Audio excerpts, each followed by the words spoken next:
Mamahagi din po ang DA ng mga farm inputs gaya ng 23,055 bags ng hybrid rice seeds na may kabuuang halagang 115.275 million pesos. 1,653 bags ng yellow corn hybrid seeds na may kabuuang halagang 9.9 million pesos.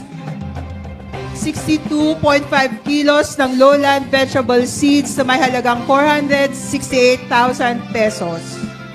At mula naman po sa National Irrigation Administration o NIA, tayo po ay mag-turnover ng mga solar-powered irrigation project o SPIPS na may kabuuang halagang 141 million pesos para sa 11 irrigators association mula sa iba't ibang bahagi ng Pangasinan.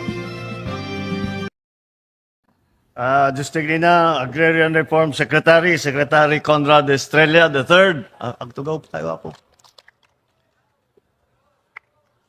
My fellow workers in government, sa ating mga agrarian reform beneficiaries, ang pinakamahalaga na kasama natin dito ngayon. Ladies and gentlemen, naimbag nga bigat yung amin na po. Noong nakaraang taon, matinding El Nino ang tumama sa ating bansa. Isa ang Pangasinan sa mga probinsyang nakaranas ng epekto ng tagtuyot. Ang buong Region 1 ay nakaranas ng kakulangan ng tubig na siyang nakasira ng mga pananim. Marami ang labis na naapektuhan.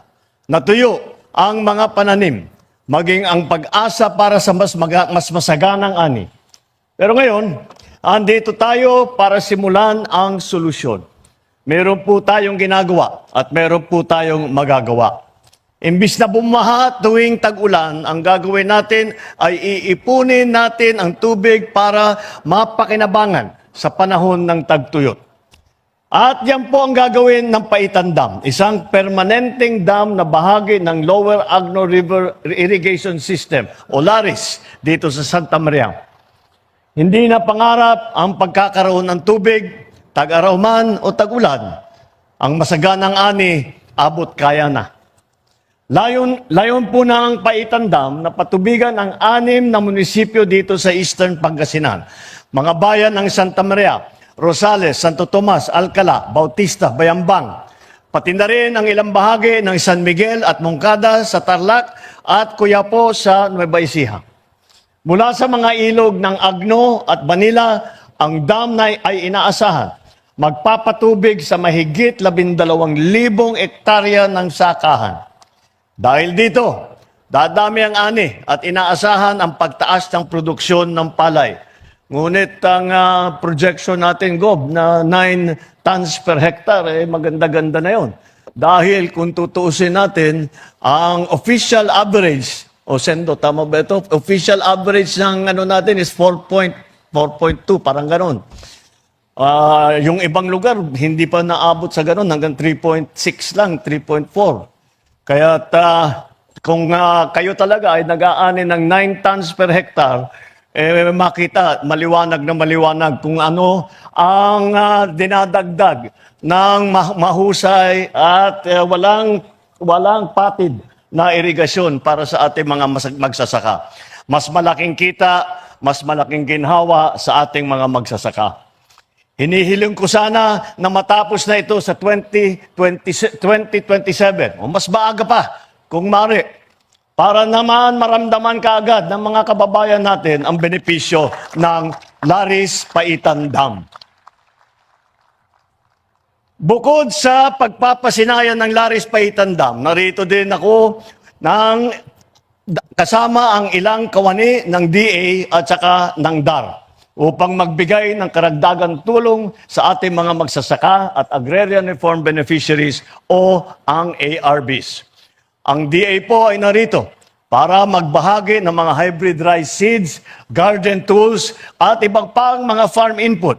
Sigurado pong makakatulong ang mga ito para dumami ang inyong ani. Sa ilalim naman ng Climate Resilient Farm Productivity Support Project ng DAR, nagpapamahagi po tayo ng mga pakete ng organic plant supplement sa halos 6,000 na AR beneficiaries at Agrarian Reform Beneficiary Organizations dito sa Pangasinan. Mayroon ding ipamimigay na 10 na 4-wheel drive na traktor. Kasama kompleto ang mga makinarya, mga implement at 2 multi-role power station para sa ating mga Agrarian Reform Beneficiary Organizations dito sa Pangasinan. Nasaksihan rin natin ngayon ang ceremonial turnover of certificates sa masasaksihan natin sa mga naitayong solar-powered irrigation pumps dito sa Pangasinan. Ang maganda dito sa solar-powered irrigation pump ay ito ay sustainable solution sa modernong pagsasaka. Pag naikabit na ito at kumukuha na ng kuryente sa araw, hindi na po kailangan maglagyan ng krudo. Hindi na, ang maintenance lang po dyan, minsan-minsan, babaklasin ninyo yung bomba, lilinisin, aayusin. Kung may nasirang pyesa, papalitan ng konti. Tapos, yun lang, yung solar array, basta't malinis, laging lilinis. Yun lang naman, ang maintenance. Wala no, pagkatapos noon, hindi na kailangan na makabili ng krudo, hindi na kailangan na maglagay ng mga mahabang sistema ng kuryente dahil nandyan na lahat doon sa solar-powered irrigation system. Kaya kaya nilang magpatubig kahit walang kuryente, mas tipid sa gastos, hindi makakasira sa kalikasan. Patunay ito na kung sama-sama tayong kikilos, kayang-kaya nating isulong ang makabagong teknolohiya na mapapakinabangan ng ating mga magsasaka.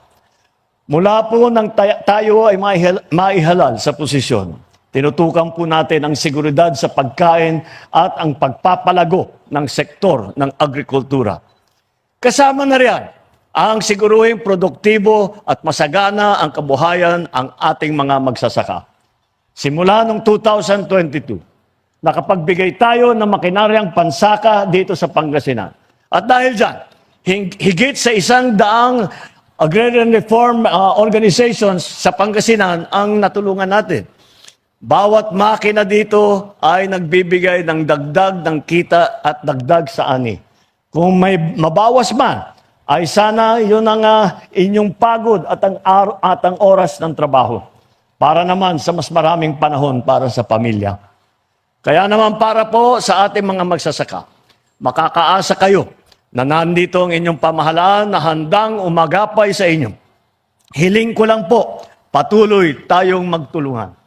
Kapit-bisig natin palakasin ang sektor ng agrikultura at tiyakin na may pagkain sa hapag ng bawat Pilipino. Ang patunayan, nataglay natin ang diwa ng bagong Pilipina na may disiplina, may husay, at may pagmamahal sa bayan. Maraming salamat po at mabuhay ang ating mga magsasaka. Mabuhay ang Pangasinan, mabuhay ang bagong Pilipinas. Diyos tiyagdina, igda kaya amin na po. Maraming salamat po, mahal na Pangulo.